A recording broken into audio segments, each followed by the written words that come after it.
আসসালামু আলাইকুম। BD survey problems and solution channel থেকে আপনাদের সবাইকে আবারও শুভেচ্ছা জানাচ্ছি। আশা করি সবাই ভালো আছেন।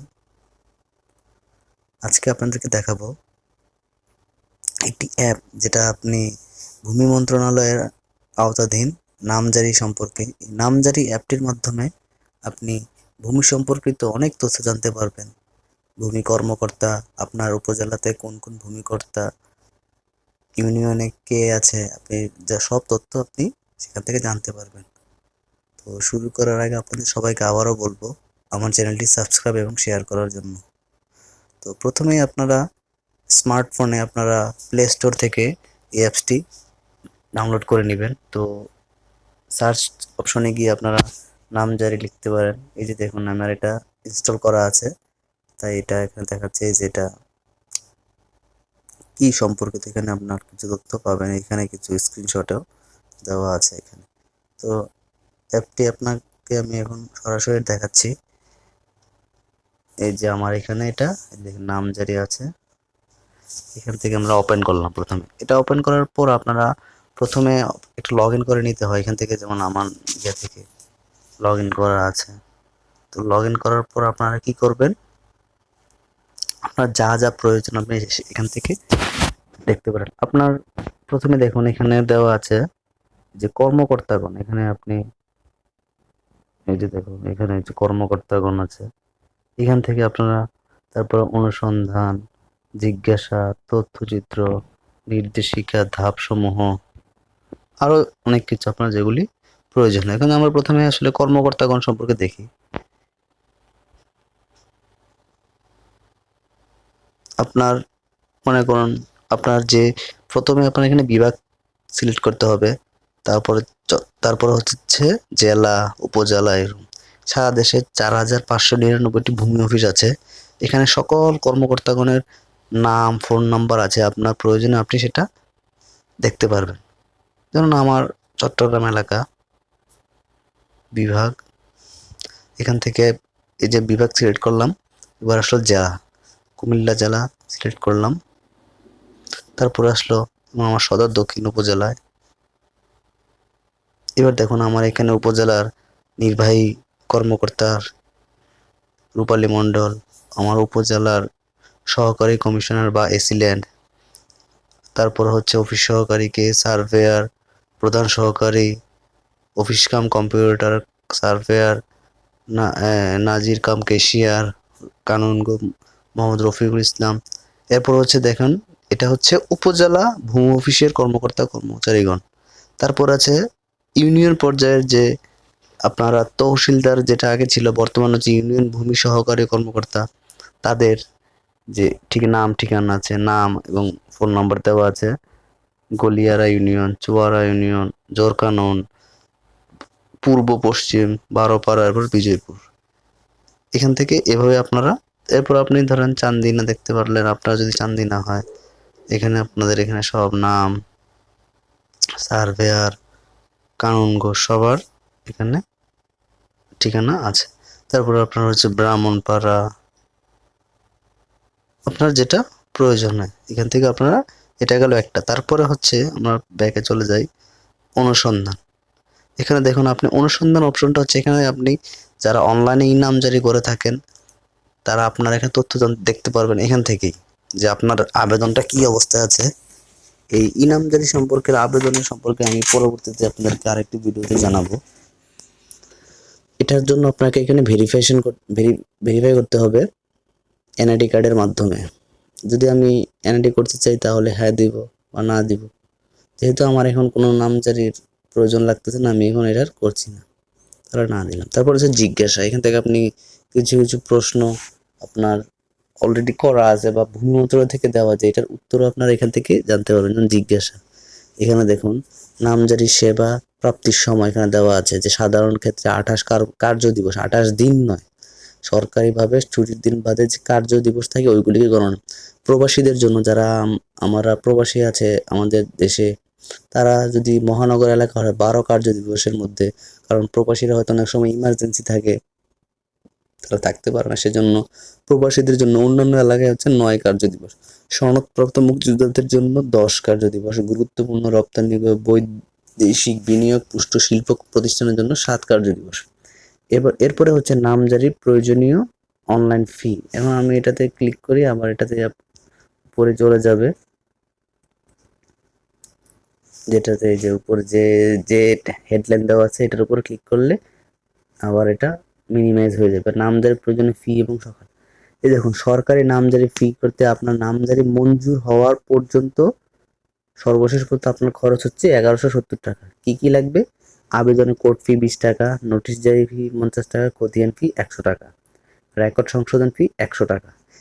ই মিউটেশন আবেদনের সাথে কোর্ট ফি নামজারি ফি পাবো 70 টাকা এবং নামজারি অনুমোদনের পর বাকি 1000 টাকা পরিশোধ করতে হবে। সকল ফি অনলাইনে পরিশোধ করতে হবে। তার মানে হচ্ছে আপনারা যখন অনলাইনে আবেদন করবেন, আবেদন করার পর শুধুমাত্র কোর্ট ফি 20 টাকা, নোটিশ জারি 50 টাকা, মোট 70 টাকা আপনাকে অনলাইনে জমা দিতে হবে। এটা হচ্ছে আপনার আবেদন ফি।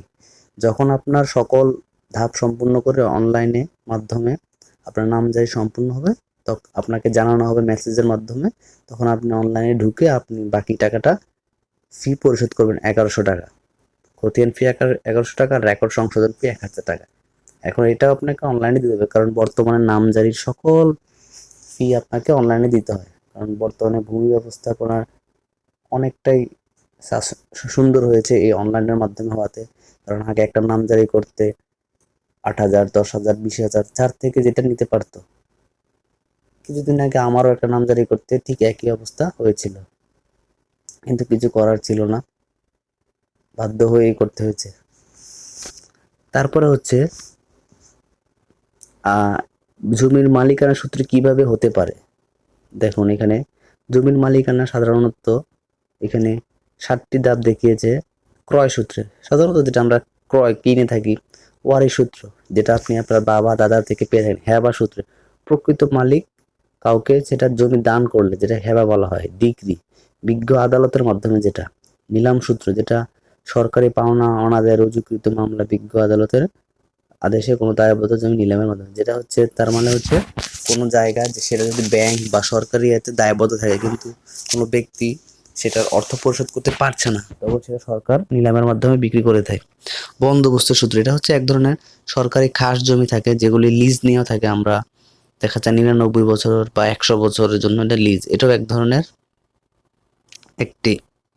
তারপর হচ্ছে অধিগ্রহণ, যেটা সরকারি বা জনস্বার্থে সরকার ব্যক্তি মালিকানাধীন জায়গা সেটা কিনে থাকে, যেটাকে সরকার অধিগ্রহণ বলে থাকে। তারপরে হচ্ছে এই তো জমির মালিকানা আপনি এভাবে হতে পারবেন। তারপর হচ্ছে নামজারি আবেদন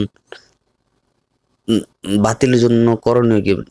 নামজারি বাতিলের জন্য উক্ত নামজারি আদেশের 30 দিনের মধ্যে কাগজপত্র উপযুক্ত কারণ বর্ণনা করে উপজেলা ভূমি অফিসে মিসকেচ দায়ের করার মাধ্যমে নামজারি বাতিল করা যায়। 30 দিনের বেশি বিলম্বের ক্ষেত্রে বিলম্বের উপযুক্ত কারণ বর্ণনা করতে হবে। এক্ষেত্রে সহকারী কমিশনার ভূমি রাষ্ট্রীয় অধিগ্রহণ ও প্রজাস্বত্ব আইনের 150 ধারা বিধান মতে আবেদন নিষ্পত্তি করবেন। মানে হলো আপনার দেখা গেল কেউ একজন ভুলবশত বা ইচ্ছাকৃতভাবে আপনার জমিটি নেওয়ার জন্য বা জালিয়াতির মাধ্যমে নামজারি করে ফেলেছে, সেটা আপনি জানতে পেরেছেন। জানার 30 দিনের মধ্যে আপনাকে সেটা আপনি এসিল্যান্ড অফিসে মিসকেস করতে হবে যে এটা ভুল হয়েছে, সেটা কেউ একটা অন্যায়ভাবে নিয়েছে। যদি আপনি 30 দিনের মধ্যে নাও জানেন, পরেও করতে পারবেন, কিন্তু সের উপযুক্ত কারণ আপনাকে ব্যাখ্যা করে আপনাকে আবেদন করতে হবে। তারপরে হলো নামজারি আবেদন না মঞ্জুর হলে করণীয় কি। বিভিন্ন কারণে নামজারি আবেদন বাতিল বা নামঞ্জুর হতে পারে। কাগজপত্র ঘাটতির জন্য, অসম্পূর্ণ আবেদন, তদন্ত বা শুনানির পূর্বে নামজারি আবেদন বাতিল হলে বাতিলের কারণ নিম্নবর্ণিত কারণ দূরীভূত করে পুনরায় আবেদন করতে হবে। মানে হলো আপনাকে তদন্ত বা শুনানির পূর্বে নামজারি আবেদন বাতিল যদি করে, তাহলে আপনাকে অবশ্যই কারণ জানাবে যে আপনার এইসব কারণে নামজারিটি বাতিল হয়েছে, তখন আপনি পুনরায় সেটা আবেদন করতে পারবেন। এখানে কিছু কারণ উল্লেখ করেছে, আমরা দেখি। শুনানি নিয়ে আবেদন নামঞ্জুর হলে সহকারী কমিশনার আদেশের বিরুদ্ধে 30 দিনের মধ্যে অতিরিক্ত জেলা প্রশাসক রাজস্ব নিকট আপিল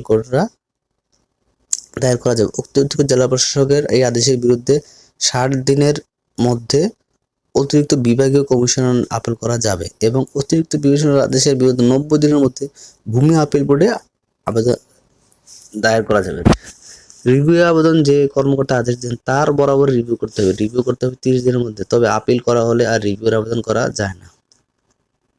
তার মানে হচ্ছে যদি এসিলেন সেটা আপনার নামঞ্জুর করে দেয়, আপনি সেটা অতিরিক্ত জেলা প্রশাসকের কাছে সেটা আপনি আপিল করতে পারেন।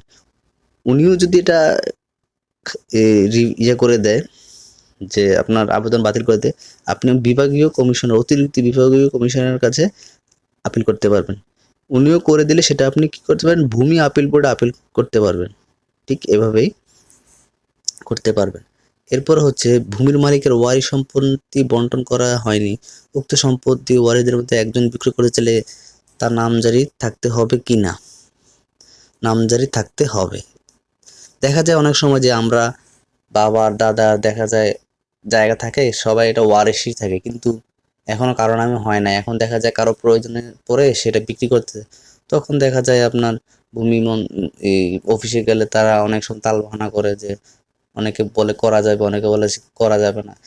কিন্তু ভূমি মন্ত্রণালয়ের যে নিয়ম অনুযায়ী যেটা বলা হয়েছে যে তার নামজারি থাকতে হবে। তো ভূমি মালিকের ওয়ারিশ সম্পত্তি বন্টন করা হয়নি, উক্ত সম্পত্তি ভূমি মালিক হ্যাঁ বা দানপত্র করে তার নামজারি থাকতে হবে কিনা। এখন অনেক সম্পত্তি যেটা ওয়ারিশ সম্পত্তি বন্টন করা হয়েছে না, কিন্তু ভূমি মালিক হ্যাঁ বা দানপত্র করতে চাইলে তার নামজারি, এখন সেটা নামজারি করতে পারবে কিনা, নামজারি থাকতে হবে। এটাও একই, এখন কেউ একজন ওয়ারিশ সূত্রে পাইছে কিন্তু সেটা নামজারি হয় না, কিন্তু সে কি করতেছে, সেটাই আবার আরেকজনের কাছে সে দান করে দিতে চাইতেছে, কিন্তু সে পারবে না নামজারি থাকতে। জমির রেকর্ডের ধারাবাহিকতা কিভাবে জানা যাবে? পূর্ববর্তী রেকর্ডের মালিক হতে উত্তরাধিকার বা হস্তান্তর দলিল সূত্রে মালিকানা পরিবর্তনের প্রমাণপত্র পরবর্তী রেকর্ডের সাথে মিলিয়ে জমির রেকর্ডের ধারাবাহিকতা জানা যাবে। প্রতিটি জরিপের নতুন প্রস্তুতকৃত মৌজা নকশার প্রত্যেকটি ভূমিখণ্ডকে নতুন করে দাগ নম্বর দেওয়া হয়, যার ভিত্তিতে ভূমি মালিকের জমির নতুন খতিয়ান প্রস্তুত করা হয়। প্রতিটি রেকর্ডে পূর্ববর্তী খতিয়ান ও দাগের সম্পর্কে দাগ সূচি মাঠ পর্যায়ে উল্লেখ থাকে, যা দেখে তার পরিবর্তনের ধারাবাহিকতা বোঝা যায়।